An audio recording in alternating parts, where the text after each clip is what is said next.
But right now we're on the set with a lady named Pam Allyn, who is from New York, and she's down here from the Big Apple all the way to the Big Orange, or however you want to call it, Big Peach rather. Oranges are in Florida. But you have written some books. You have been involved with literature, and we're so glad, first of all, to have you on the set with us tonight. Oh, thanks, Miles. Great for having you.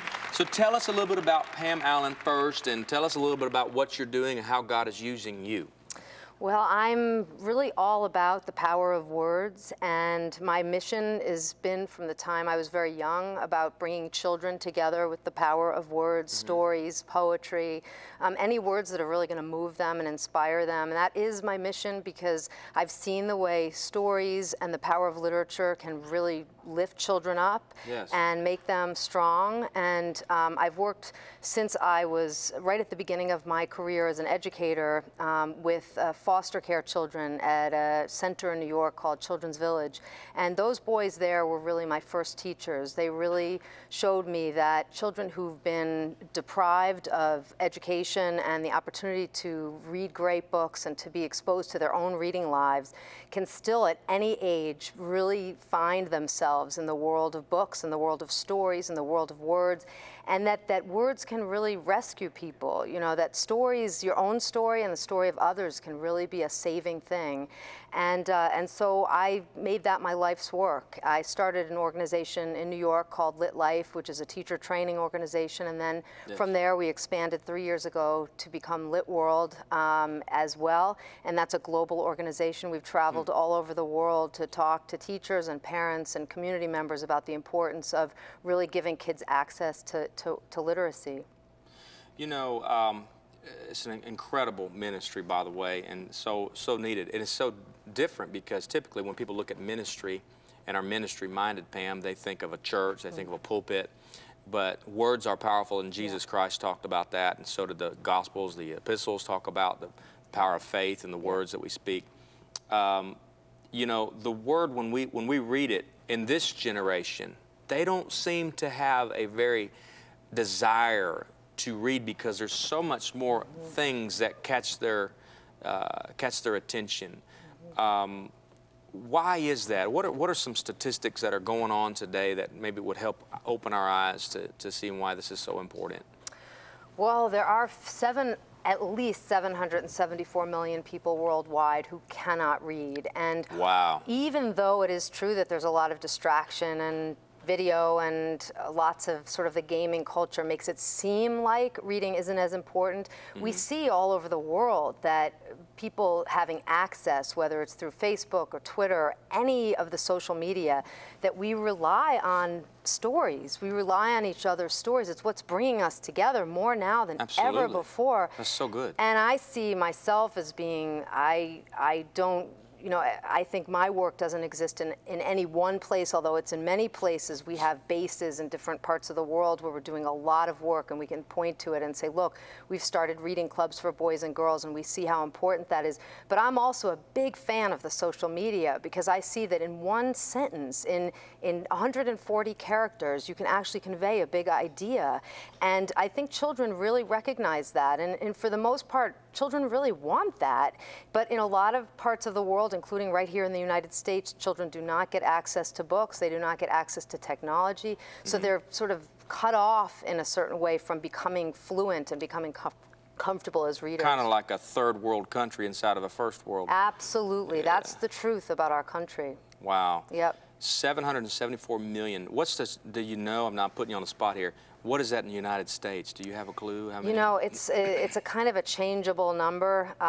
There are millions of people in the United States who read at very low levels. I would say, for example, right in New York, there are at least 1 million people who are reading below a 5th grade reading level, which means that they're struggling. We did a day, World Read Aloud Day. We had my organization, litworld, started last year, and we hosted a 24-hour Read Aloud-a-thon in Times Square in celebration of global literacy. And a man walked by us, and he stopped, and he said, you know, I'm I'm homeless, I don't have a place to live, but I'd like to sit in that chair and read with you. I can't read myself, but I can tell a story. And he told a story of his own life, you know, and he said, there's a lot of words around me, I can't make sense of them, but I still have a story. And the truth is that we all have stories, and that's really the best way to learn to read and write, is to value your own story and to be able to tell it and then write it and then share it. So what do you suggest? Now, you are kind of focused in on, I know you say you're Lit Life, Lit World. It's a global organization making a humongous impact, trying to knock those 774 million numbers down, your goal and mission. What are you kind of focused in right now that you feel is important? Right now in the United States, a big issue for me is the issue of boys and reading. Okay. And I just actually have a new book coming out from Scholastic called Best Books for Boys. And really it's because I want people to stand up and take notice of boys. Boys are dropping out in huge numbers after high school. The statistics on the reading tests for boys at the age of 10 is really devastating countrywide. And I'm really concerned about that. I feel like we really need to advocate for boys as readers and to bring them into the reading community, to have them feel like it's cool to read, and also that we are valuing what they want to read, whether it's a video game manual or the back of a cereal box or Facebook or a great thick novel or the stories that we tell each other. These are all valid reading materials, and that we really need to help our boys to practice becoming readers. You said something, you said it's very valued. Now, some parents are going to disagree with you on that. You know, reading the back of a cereal box, how can that be reading? Why do you say that? What prompts you to say that, and how can we bring some more clarity on that? Well, I think it's like anything that we're practicing and learning how to do. If you think of a child learning to play soccer, the child goes out in the yard and kicks the soccer ball around, and it looks kind of messy, like he's kicking it into the side of the gate, or he's just kind of playing with it on his foot. And we don't go out there and say, stop doing it that way, like you have to score a goal right now. We let the child play. And I think with literacy, we don't let, especially our boys, we don't let them play enough. We want it to be very serious. We want them to be successful. And I know that hunger. I mean, as a parent myself, I do empathize with parents. You want so much for your children. You want them to be happy. You want them to be successful. And I think for so many of us, because we see how important reading is in school, we then, all of that anxiety just surges up in us. And what I want to help parents to do is to say, just to be really peaceful about the experience and really try to make it a shared journey, to ask our sons and our daughters to, what makes you happy when you go to read it? What feels like it kind of makes you laugh? Like, is it a joke book? Is it a riddle book? Is it an I Spy book? Is it the back of a cereal box? And then let them wade around in that a little bit more than we might otherwise do. And I do see why we as parents we get really intense about reading, because it's what we love our child. And I think that's worth saying to our child, is I get excited about this because I want this for you, because I really want this. And I think our kids really understand that, but I think as parents we can give ourselves a little bit of a break and let ourselves, and forgive ourselves a little bit for being that intense, because it means we're good parents, you know?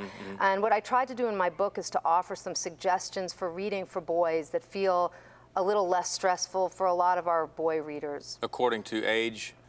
And, yes. What age group are you talking about? That first grade? Well, really my thinking goes right from, you know, pre-K all the way through high school. But my book that's coming out is really kindergarten through grade 8.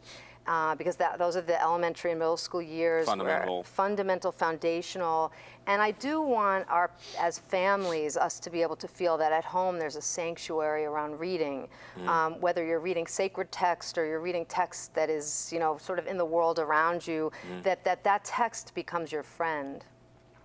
You know, okay, let's go through a typical day in adult life. We get up, get our kids to school. We drop the kids off to school. We're thinking they're getting their scholastic abilities there at the school. Come home, they have 3 hours of homework. We're exhausted from our day at work. We sit down on the couch to grab some news, and the couch feels really good. The kids are yelling, can we play video games? We're just kind of exhausted from the day. We say, go ahead and play some video games. 8:30, 9 o'clock rolls around. It's time to get them in bed. how can we change our priorities as parents and as children? I'm going to ask you another question here shortly, how to get a child to read that don't want to read. But how do we change our priorities? How do we get, I mean, I know sometimes you look at it as a passionate person, because you are, and you probably are surrounded with people like that. But to talk on the other side of the fence here to those other Americans and other people around the world that are just exhausted, and just to have their kids go to school and come home, that's fine with them. Why is it so much more important that they read at home? Well, that's such an important question, and you've painted the scenario that I think is a very valid, very important, very empathic scenario, which is true for all of us. You know, we work hard and then we go home. And I guess it's like, you know, we create time for ritual, whether it's eating with the family or going to church or going to a soccer game, or we do make that time. And I think for reading, because it feels kind of complicated for everybody, we sometimes do push it off. We say, oh my gosh, I'm too tired, you know, the couch does feel good, you know. And I think even if we say, let's take 10 minutes as a family to have reading time, or even to take 5 minutes to read aloud to each other, whether the book is a silly book or it's even something funny that was even in if the it's newspaper. on the computer, like you were saying. Totally, even on the computer, so that your child can see that you don't say computers are bad and like the old-fashioned book is Got good. you. But Yeah, that that's so print good. is good. That's and great. Yeah, and if you're sitting down next to your son on the couch and he's looking at the video manual for some cool new game that you guys just bought, and you can sit there and pore over that manual, that's reading too. And it sort of integrates the reading into the family experience. Good. Yeah. That's so good, because you know, I was introduced to the iPad. Now I'm gonna kind of sound like I'm dated here, but you know, the iPad, I kind of took it back because, you know, they just given it to some people had given it as a gift to me, and I took it back because I knew the new one was coming out in 12 days. Yeah. But in that little time of 10 days that I had that iPad, I noticed that you could go get books online. It looked like a bookshelf. Yes. And man, my son and daughter started buying books. I've never seen them go to a store and want to read a book. But now they've got books they want to read, and they've got them on Tron, and on Peter Pan, you know, even the newest video games and newest movies out, they've got books, and they're storytelling books with pictures. Yes, and I agree, and I have an iPad too, and I love technology for that reason. It's so great. It's great, and anybody that says, oh, that's, you know, threatening to the art of reading is so wrong, because it's true that young children, they figure it out right away. You can get a book in an instant. You can also, the thing I love about the iPad or the Kindle or any of those things is that you can read at your level without anyone seeing you read at that. So if a child needs to read at a lower level to help him practice, not everybody around you says, why are you reading that easy book? Okay, so we got a couple minutes left here. Books for boys. Yes. That's your passion right now. Yes. Tell us how we can get that information. I know we got to go to your website and things of that nature. Yes. So my website is pamallyn.com, A-L-L-Y-N. Okay. And my book will be there soon. It's coming out next month, Pam Allyn's Best Books for Boys. It's from Scholastic. And for our viewers tonight, litworld.org is our global literacy initiative. We'd love everybody to be part of it. It's a virtual and actual movement, and I welcome everybody watching to be part of this movement. Incredible. Incredible. PamAllyn.com. Yes. Litworld.org. Litworld.org. Yes. And your passion is just definitely emanates from this stage. You absolutely love what you do, and I think you're going to see some really good things out of this. I'd like to see that number 774 go down and drop, all because of LitWorld. Me too. And that's what we want. Why are you so passionate about this? I love to read so much, and Really? I love children, and I love what reading does for them and how it helps them so much to transcend ordinary experience or to see themselves in a book. Yeah. And I believe in it. How do I get my son? He's 10 years old. Give me a quick 30 seconds. Tell me, how do I get a 10-year-old son to really want to read when he's like, oh my God, this is like taking medicine? First, what's his passion? What are his passions? And then read with him about those passions. Don't start with that book is good for you. Start with his passions. And if his passion is sports or science or just learning about sharks, whatever it is, that's the book to be browsing. Yeah. Pam Allyn, thank you Thanks, so Mom. much. Thank you. You need to go to your website, Pam Allyn, ALLYN.com, and get a little more information, and you're going to be extremely blessed.